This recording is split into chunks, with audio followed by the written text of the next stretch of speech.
qualifier les 18 mois, presque 2 ans, qui viennent de s'écouler, je voudrais utiliser 3 termes, 3 qualités de notre secteur financier et de notre écosystème. C'est la solidité, l'agilité et l'utilité. La solidité, c'est la solidité financière des banques, mais aussi la solidité de toutes nos structures et la force de l'interbancaire, l'habitude de travailler ensemble. L'agilité, c'est celle qui a été mise en œuvre sans cesse et dans nos grandes entreprises. Quand on est confronté à des éléments aussi inédits, on déploie toutes les ressources d'agilité pour faire face à la situation. Et puis l'utilité, c'est ce qui nous mobilise tous les jours, dans les bons comme dans les mauvais moments. Et donc l'utilité, c'est l'envie de servir les clients, d'apporter du service aussi à l'ensemble de l'économie, au-delà de chacun. Au total, ces 3 qualités, la solidité, l'agilité et l'utilité, ont servi dans toutes les dimensions.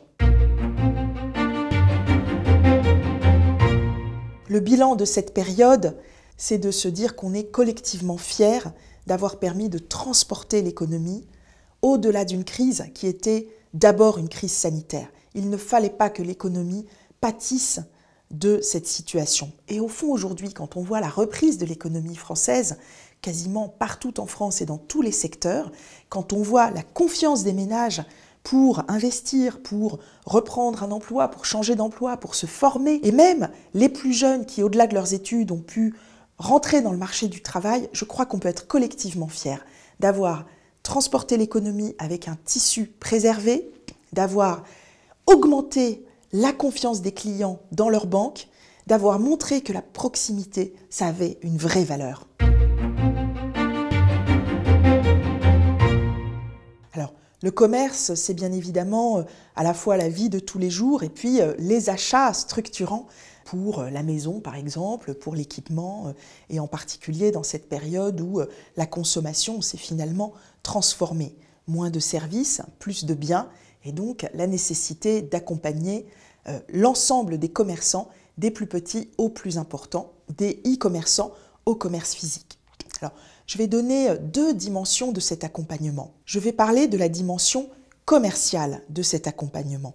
Le commerce, c'est une part essentielle du métier des banques. Et donc, proposer des offres de paiement, non seulement les terminaux, mais aussi les services qui vont avec, l'aide pour gérer sa comptabilité, bien entendu la sécurité maximale pour lutter contre la fraude, c'est vraiment un élément majeur de la politique commerciale des banques.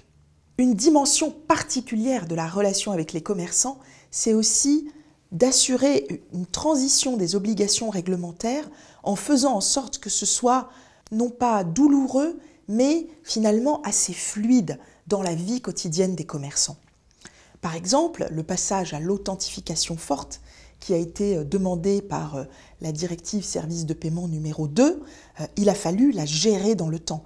Bien gérer les délais, s'assurer de ce fameux soft decline avec des seuils de transactions qui ont diminué au fil du temps, avec la capacité aussi à adapter le fonctionnement au fur et à mesure de l'expérience qu'on acquérait dans le temps.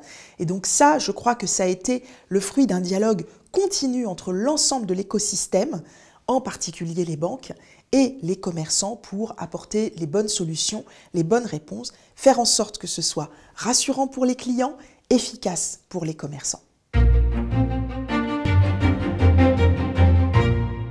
Je peux aussi parler du changement de plafond de la carte sans contact et du passage de 30 à 50 euros.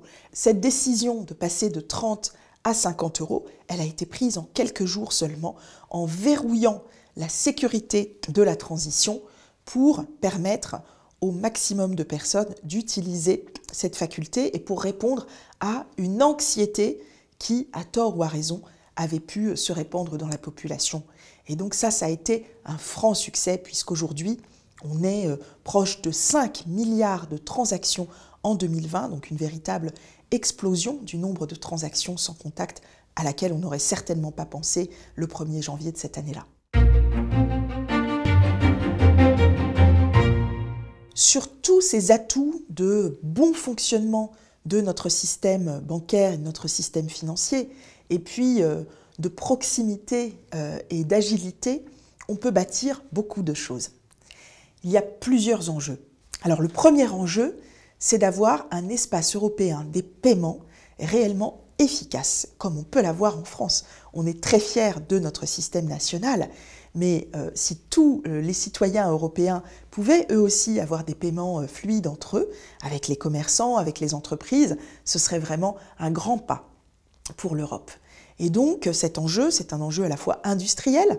Il y a un projet qui s'appelle l'Initiative européenne des paiements, qui a été engagé par plusieurs banques en Europe, notamment par les banques françaises, pour réussir à bâtir cet espace et offrir des services performants à valeur ajoutée à l'ensemble des citoyens des pays concernés. L'enjeu de la sécurité, il est non négociable. C'est l'élément essentiel pour pouvoir acheter, vendre, épargner, gagner de l'argent sans se soucier justement de la possibilité de retrouver l'autre branche de la transaction. Donc c'est vraiment à la fois quelque chose de très simple et quelque chose de majeur. Et avec cet objectif simple, que l'argent soit protégé là où il est et qu'il circule de manière sécurisée d'un point à l'autre, ça se traduit par une multitude d'actions. Je pourrais parler, tous ceux d'entre vous qui travaillent dans ce domaine de la cybersécurité, des investissements considérables faits par les banques pour justement avoir une sécurité maximale et résister à toutes les hypothèses. Je pourrais aussi parler de ce que nous faisons en tant que fédération pour améliorer la sensibilité de tous nos concitoyens à la sécurité. Quand je pense à nos concitoyens, ce sont aussi bien les particuliers que les chefs d'entreprise et les commerçants. Parce que la sécurité, c'est l'affaire de tous. Finalement, ce qu'on vise, c'est que les banques répondent à ce qu'on attend d'elles. Être des coffres-forts pour la protection des fonds et pour la protection des données de leurs clients. Pour ça, il y a un principe assez simple. Mêmes activités, mêmes risques, mêmes règles, même supervision. Ce principe devrait trouver à s'appliquer et ce serait vraiment un très bel objectif pour la présidence française de l'Union européenne de le promouvoir. On ne doit pas avoir de maillon faible dans notre écosystème. Tous les acteurs, que ce soit en France ou en Europe, sont concernés. Merci pour votre invitation. Je vous souhaite un excellent Forum CB et à bientôt.